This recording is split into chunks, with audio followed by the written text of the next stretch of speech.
Buenos días. Vamos a comenzar con la unidad 7, que como veis ahí está relacionado con la instalación de redes de datos y de telecomunicaciones. Es decir, vamos a ir viendo cómo se instalan de forma física estas redes con las que hemos estado trabajando en estas unidades anteriores. Bien, entonces, básicamente lo que vamos a ver aquí es los distintos tipos de canalizaciones, distintos tipos de elementos que vamos a encontrar y que podemos utilizar para canalizar todas las redes que tenemos en nuestras instalaciones. ¿Vale? A la hora de hacer un edificio o hacer una instalación, ¿qué tipo de elementos o qué tipo de componentes puedo utilizar para tirar los cables y para terminarlos, para poner todo el cableado, por dónde tiene que ir, etcétera? Bien, pues vamos a comenzar. Y lo primero que nos dice el libro es que la primera fase en cualquier instalación que vayamos a realizar es planificar por dónde tiene que ir el tendido. Eso es básicamente lo que hemos hecho ya en alguna de las prácticas que hemos realizado, en la que lo que hacemos es pensar, ¿no? Planificar si la instalación tiene que ir utilizando, pues, por ejemplo, el techo, si tiene que ir por el suelo, tiene que ir por la pared, ¿no? Y lo que nos recomienda siempre es que identifiquemos, como nos dice ahí, si existen tendidos de cable que ya existan. Es decir, si yo puedo ahorrarme, por ejemplo, el tener que hacer una nueva canalización, pues voy a utilizarla, la que existe. Porque a lo mejor es suficientemente buena, o a lo mejor con una pequeña modificación me puede servir para poner los nuevos cables. Por eso nos dice que en el caso de que tengamos ya una instalación y sea suficientemente buena, es posible que ahorre mucho tiempo y dinero.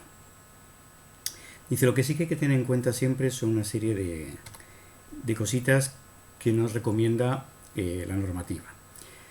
Lo primero que nos dice es que debe haber canalización. Dentro de la canalización los puntos de registro tienen que estar más o menos cada 12 metros. ¿Qué es un punto de registro? Un punto de registro es como si dejáramos un agujero, un hueco, ¿no?, por el que nosotros podemos ver y controlar y manipular de alguna forma la instalación. Imaginaros que se me ha roto un cable y lo que tengo que hacer es cambiar ese cable, pues porque ha habido un desperfecto. Y yo lo que voy a hacer es poner dentro de mi instalación, dentro de la canalización, puntos distribuidos a lo largo de la canalización que yo puedo abrir, ¿no?, que es una especie de arqueta, una especie de cajita en la que yo puedo controlar si esos cables están bien, si están mal, y en un momento dado lo que puedo hacer es quitarlos para poder cambiarlos, ¿no? Entonces, cada 12 metros lo que tenemos es un pequeño punto de registro el que me permite realizar el mantenimiento. Es importante que esté cada pocos metros, porque si fuera cada 200 metros, imaginad cambiar un cable, ¿no?, que tenga ya esa longitud, la dificultad que tiene tirar cables que tengan mucha longitud. Lo siguiente que nos dice es que tanto esos puntos de registro, ¿no?, esos puntitos, esas ventanas por las que yo miro la red, como por donde entra la red, ¿no?, todos los puntos de entrada tanto de la red eléctrica como la red de datos, la red de telecomunicaciones, etcétera, deben estar bien accesibles, ¿no? Dice permitir la instalación, revisión y mantenimiento de todo el cableado sin que haya riesgo tanto para el personal de mantenimiento como para la propia instalación. Bien, lo siguiente de lo que me habla es que todas las canalizaciones deben estar también bien protegidas y en la medida posible lejos de fuentes que puedan perjudicar de alguna forma los cables que van por las canalizaciones, ¿no? Tanto para canalizaciones eléctricas como para canalización de datos, etc.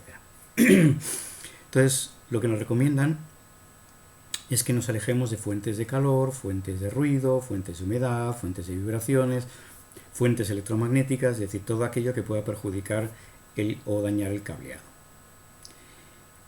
Y por último, lo que se nos recomienda también es que toda la canalización debe ser suficientemente ancha, o digamos de tener la capacidad suficiente para que vayan todos los cables de una forma holgada. ¿Holgada qué quiere decir? Quiere decir que no estén apretados, que no estén incluso a veces estrangulados los cables, porque eso perjudicaría no solo el propio cable, sino también la información, por ejemplo, que vaya adentro. y que no solo que vayan cómodos los cables, que vayan un poquito holgados, sino también que haya espacio suficiente para si en el futuro queremos ampliar la red. Es decir, si yo quiero meter 10 cables más, o 20 o 50, que haya espacio suficiente, también teniendo en cuenta las posibilidades de ampliación. Es decir, si yo tengo 20 cables, no es probable que yo mañana quiera meter 50 más, pero bueno, que tenga en cuenta que es posible que quiera ampliarla. Bien, pues vamos a ver los distintos tipos de canalización en primer lugar, y como ya hemos hablado en temas anteriores, pues hay distintas posibilidades para canalizar. Yo puedo canalizar por el techo, puedo canalizar por el suelo, por las paredes, ¿no? Un poco lo que hemos visto en estos temas anteriores. La primera que vamos a ver es la canalización aérea. Canalización aérea es aquella que va pues, por una zona superior, por una zona alta, ¿no? Básicamente ya las hemos visto y aquí nos habla de los 3 posibles tipos que podemos encontrar.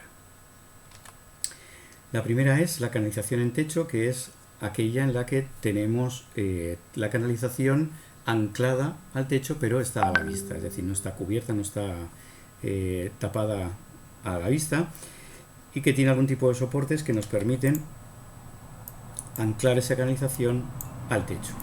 ¿Vale? Ya veremos que esos soportes pueden ser también de distinto tipo y nos permitirán ciertas posibilidades a la hora de sujetar toda esa canalización al techo. Vale.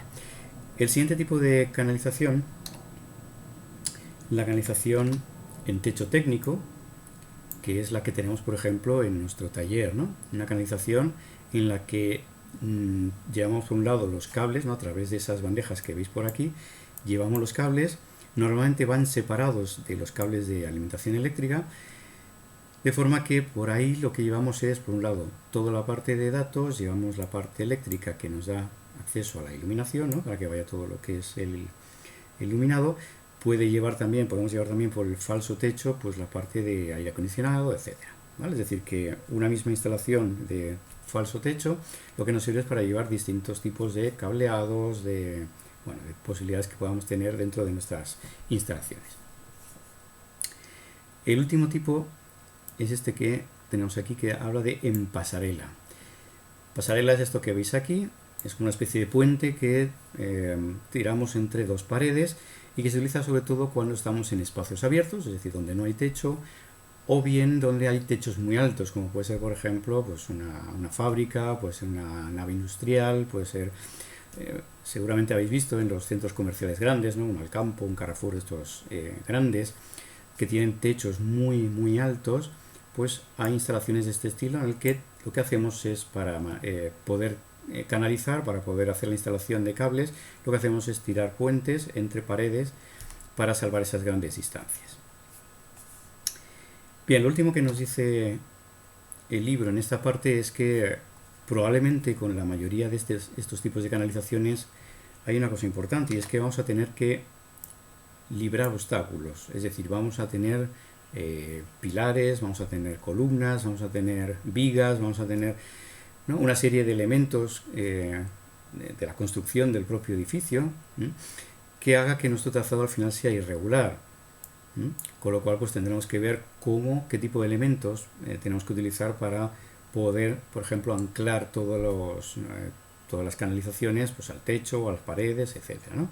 Entonces que tengamos en cuenta que a la hora de hacer un trazado, si por ejemplo mi pared voy a trazarla a través, voy a llevar la canalización a través de la pared, pues es posible que tenga que salvar muchos obstáculos y sea mejor llevarlo por el techo porque esté más libre de obstáculos, pero aún así es probable que tenga que hacer pues alguna cosita adicional. Bien, pues iremos viendo el resto de elementos en la próxima clase.